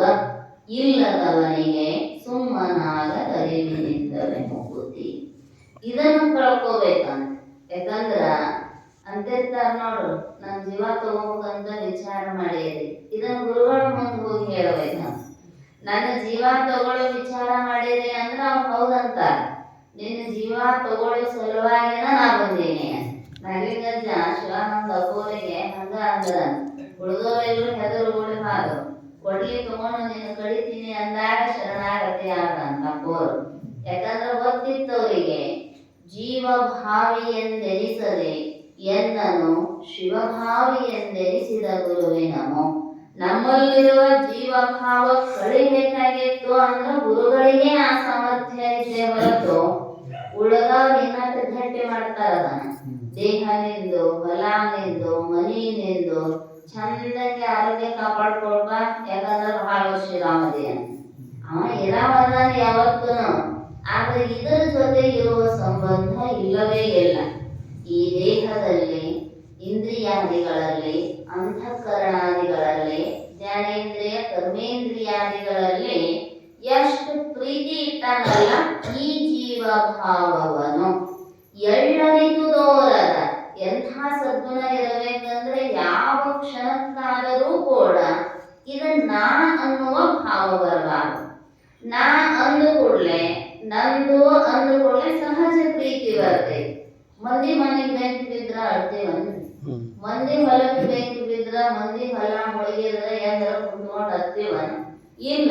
ಯಾಕಂದ್ರೆ ಗೊತ್ತೈತಿ ನಮಗ ನಮಗಲ್ಲ ಅನ್ನೋದು. ಬಹಳ ಚಲೋ ಆಯ್ತು ಅನ್ನೋ ಮಂದಿನೂ ಐತಿ, ಅದ್ರಾಗ ಕೈ ಕಾಸುಗಳು ಮಂದಿನೂ ಐತಿ ಬೆಂಕಿ ಬಿದ್ದಾಗ. ಆದ್ರ ನಮ್ಮ ಮನೆಗೆ ಬಿತ್ತಂದ್ರ ನಮ್ಮ ಹೊಲನ ಕಬ್ಬಿನ ಸುಳಿ ಮುಳುಗುತ್ತನ ನೀರ್ 1 ತಿಂಗಳು ನಿಂತಿತ್ತಂದ್ರ ಹೊಟ್ಟೆಲ್ಲ ಹೊಳಗ ಶುರು ಆಕೈತಿ. ಏನ್ರಿ ಎಷ್ಟು ಗೊಬ್ಬರ ಹಾಕಿದೆ, ಆಟ ನೀರು ಹಾಸಿದ್ದೆ, ಇನ್ನೇನು ಕಡಿಯಾಕ ಬಂದಾಗ ಸುಳಿ ಮುಳಿ ಹಾಳಾಯ್ತ್ರಿ ಕಬ್ಬ. ಯಾಕ ಅಂದ್ರ ನನ್ನದು ಅನ್ನುವಂತಹ ಅಭಿಮಾನ. ಅದಕ್ಕೆ ಹೇಳ್ತಾರ ಈ ಅಭಿಮಾನ ಮಮಕಾರವೇ ಏನು ಅಂದ್ರೆ ನಿನ್ನ ದುಃಖದ ಕಾರಣ. ಈ ಜೀವ ಭಾವ ಎಳ್ಳನಿತು ಯಾವ ಸಂದರ್ಭದೊಳಗೂ ಕೂಡ ಅದು ಬರಬಾರದಂತ. ಅದಕ್ಕೆ ಹೇಳಿದರು ಇಂತಹ ಅಮಳ ಯೋಗ. ಆ ಅಮಳ ಯೋಗದ ಬಗ್ಗೆ ನಿಧಿಧ್ಯಾಸನದ ಪಂಚಯೋಗಗಳನ್ನ ನಿಜವಾದ್ರೆ ಜ್ಞಾನ ಸ್ಥಳಗಳು ಹೇಳ್ಯಾರ. ಅಲ್ಲ ಬರಿತಾವ ಅರ್ಥ. ಬಳಿಕಾತ್ಮ ಬೋಧಾಂಬುರಾಸಿ ಕೋಶದ ಮೇರೆಗಳೆದು ಪರತತ್ವವನ್ನು ಸಚರಾಚರವನ್ನು ಒಳಗೊಂಡು ವಿಪರೀತ ಭಾವನಾ ವೀಚಿಗಳ ನುಡಿದು ಸಹಜ ಸುಖವಿಹುದು ಅಮಳಯೋಗ. ಅಮಳಯೋಗ ಅಂದ್ರೆ ಏನ್ರಿ ಅಂದ್ರ ಅತ್ಯಂತ ಶುದ್ಧವಾದಂದು ದೋಷರಹಿತವಾಗಿರ್ತಕ್ಕಂಥದ್ದು. ಆತ್ಮಬೋಧಾಂಬುರಾಶಿ ಕೋಶದ ಮೇರೆಗಳೆದು ಏನ ಈ ಎಲ್ಲ ಮ್ಯಾಲ ಮುಚ್ಚಿರ್ತಕ್ಕಂತಹ ಕೋಶಗಳನ್ನು ಅಂಥವುಗಳನ್ನ ಮೇರೆ ಅಂದ್ರೆ ಸೀಮೆ ಅದನ್ನೂ ಕೂಡ ದಾಟಿ ಪರತತ್ವವನ್ನು ಸಚರಾಚರವನ್ನು ಅಮಳಯೋಗ ಅಂದ್ರ ಆ ತತ್ವವನ್ನು ಕೂಡ ಅದರಿಂದ ಉತ್ಪನ್ನ ಆಗಿರ್ತಕ್ಕಂತಹ ಚರಾಚರ ಜೀವಿಗಳೆಲ್ಲವನ್ನ ಒಳಗೊಂಡು ವಿಪರೀತ ಭಾವನಾ ಬೀಚಿಗಳ ನುಡಿದು. ನಮ್ಮಲ್ಲೊಂದಿಷ್ಟು ಭಾವನೆಗಳು ವಿಪರೀತ ತೋರ್ತಾವ. ಅದು ಹೌದೋ ಇದು ಹೌದೋ, ಅದು ಸತ್ಯವೋ ಇದು ಸತ್ಯವೋ, ಹಿಂಗೇನು ವಿಪರೀತ ತಿಳುವಳಿಕೆ ಐತಲ್ಲ, ಈ ಎಲ್ಲ ಭಾವನೆಗಳ ತೆರೆಗಳನ್ನುವಂಥವು ಅಡಗಬೇಕಂತ. ಬೀಚಿಗಳನ್ನು ಉಳಿದು ಸಹಜ ಸುಖವಿರುವುದೇ ಅಮಳಯೋಗ. ಏನೊಂದು ಭಾವಗಳಿಲ್ಲದೆ ಭಾವಾತೀತವಾಗಿರ್ತಕ್ಕಂತಹ ಸುಖಗಳ ಹೆಂಗ ಸಹಜವಾಗಿ ಉಳಿತಾನಲ್ಲ ಅದು ಅಮಳಯೋಗ. ಅದು ಯಾವಾಗ ಸಾಧ್ಯ ಐತಿ ಅಂದ್ರ ಜೀವ ಭಾವಗಳ್ಳನಿದು ದೂರದ ಅಮಳಯೋಗ. ಈ ಭಾವಗಳ ತಾಕಲಾಟ ನಿಲ್ಲಬೇಕಂತ. ಭಾವಾತೀತಂ ತ್ರಿಗುಣರಹಿತಂ ಸದ್ಗುರುಂ ತಂ ನಮಾಮಿ. ಭಾವನೆಗಳ ತಾಕಲಾಟ ನಿಂತಾಗ ಅವಾಗ ಸುಖ ಅನ್ನುವಂಥದ್ದು ಸಿಗುತ್ತೈತಿ. ಕೊನೆಗೆ ಹೇಳಿದ್ರು ಟಿವಿದ ಅನುಭವ ಸುಖರೂಪನಾದ ಶಂಭುಲಿಂಗವ ಆವರಿಸಿ ಕೀಟ ಭೃಂಗ ನ್ಯಾಯವಿಲ್ಲದವರಿಗೆ ಸುಮ್ಮನಾಗದರಿಗಿನಿಂದಲೇ ಮುಗುತಿ. ಹೆಂಗಿರಬೇಕು ಅಂದ್ರ ಸುಖರೂಪನಾದ ಶಂಭುಲಿಂಗವ ಆವರಿಸಿ ಆ ಸುಖವನ್ನು ಕೊಡುವಂತಹ ಪರಮಾತ್ಮ ಸ್ವರೂಪಿಯಾಗಿರ್ತಕ್ಕಂಥದ್ದನ್ನ ಒಳಗೊಂಡು ಕೀಟಭಂಗ ನ್ಯಾಯವಿಲ್ಲದವರಿಗೆ ಜೀವಭಾವ ಕಳ್ಕೋಬೇಕು, ಬ್ರಹ್ಮಭಾವದೊಳಗೆ ನಿಲ್ಲಬೇಕು. ಅಷ್ಟು ಒಳಬೆರೆದು ಒಂದಾಗದ ಹೊರತಾಗಿ ಮೋಕ್ಷ ಅನ್ನುವಂಥದ್ದು ಸಾಧ್ಯ ಇಲ್ಲ. ಹೆಂಗ ಅಂದ್ರೆ ದೃಷ್ಟಾಂತ ಹೇಳಿದ್ರು ಕೀಟಭಂಗ ನ್ಯಾಯವಿಲ್ಲದವರಿಗೆ. ಭೃಂಗ ಕೀಟ ನ್ಯಾಯ ಅಂತ ಶಾಸ್ತ್ರದೊಳಗೆ ಗುರು ಶಿಷ್ಯರ ಸಂಬಂಧ ಹೇಳುವಾಗ ಹೇಳ್ತಾರೆ. ಒಂದು ಹುಟ್ಟಿ ಕುಕಾರಿ ಹುಳ ಕೀಡಿ ತಗೊಂಡು ಬರ್ತೈತಿ. ಈ ಹೊಲದಾಗ ಕಡ್ಲಿ ಒಳಗ ಅದು ಮೇಯ್ತಿರ್ತಾವ. ಆ ಕೀಡಿಯನ್ನ ಅದು ಗುಯ್ ಗುಯ್ ಅಂತ ನಾದ ಮಾಡ್ತೈತಂತ ಆ ಬೆಳಿ ಮ್ಯಾಲ ಹೋಗಿ. ಅವು ಎಲ್ಲಾ ಕೀಡಿನೂ ಹಿಡ್ಕೊಂಡು ಬರುದಿಲ್ಲ ಅಂದ್ರೆ ಆ ನಾದ ಮಾಡುವಾಗ ಯಾವ ಕೀಡಿ ನಾದವನ್ನ ಕೇಳಿ ಮ್ಯಾಲ ಮುಖ ಮಾಡ್ತೈತಲ್ಲ ಅವು ಹಿಂಗೈ ಹಿಂಗ್ ಹೋಗ್ತಿರ್ತಾವ. ಆ ನಾದದ ಕಡೆ ಮುಖ ಮಾಡಿ ಅದರ ಕಡೆ ಹಾಕೋರಿತು ಅಂದ್ರ ಅದನ್ನಷ್ಟ ಹಿಡ್ಕೊಂಡು ಬರ್ತೈತ. ಹಿಡ್ಕೊಂಡು ಬಂದ ಮಣ್ಣಿನ ಮನಿ ತಯಾರು ಮಾಡಿ ಅದರೊಳಗ ಅದನ್ನಿಟ್ಟ ಮಣ್ಣಿನಿಂದ ಪ್ಯಾಕ್ ಮಾಡ್ತೈತ. ಮಾಡೆ ಮೊದಲ ಅದಕ್ಕೆ ರೂಢಿ ಮಾಡಿರ್ತೈತಿ. ಗುಯ್ ಗುಯ್ ನಾದ ಮಾಡುವಾಗ ಕುಕ್ಕಿರ್ತೈತ. ತನ್ನ ಕೊಕ್ಕಿನಿಂದ ಆ ಚುಂಚಿನಿಂದ ಕುಕ್ಕಿ ಕುಕ್ಕಿ ಆ ನಾದ ಕೊಡ್ತೈತಿ. ಅದು ಗುಯ್ ಅನ್ನ ಹತ್ತಿತು ಅಂದ್ರ ಈ ಕೀಟ ಏನ್ ಮಾಡ್ತೈತಿ ಅಂದ್ರ ಅದ ಚಿಂತನೆ ಮಾಡ್ತೈತಿ. ಯಾಕಂದ್ರ ಅದು ಗುಯ್ ಅನ್ನುವಾಗ ನಾನು ಕುಕ್ಕತೈತಿ ಅನ್ನುವ ಭಾವ ಇರ್ತೈತಲ್ಲ, ಆ ಭಯದಿಂದ ಅದೇ ಚಿಂತನೆಯನ್ನ ಮಾಡಿ ಮಾಡಿ ಮಾಡಿ ಶಾರೀರಿಕವಾಗಿ ಬದಲಾವಣೆ ಹೊಂದತೈತಿ.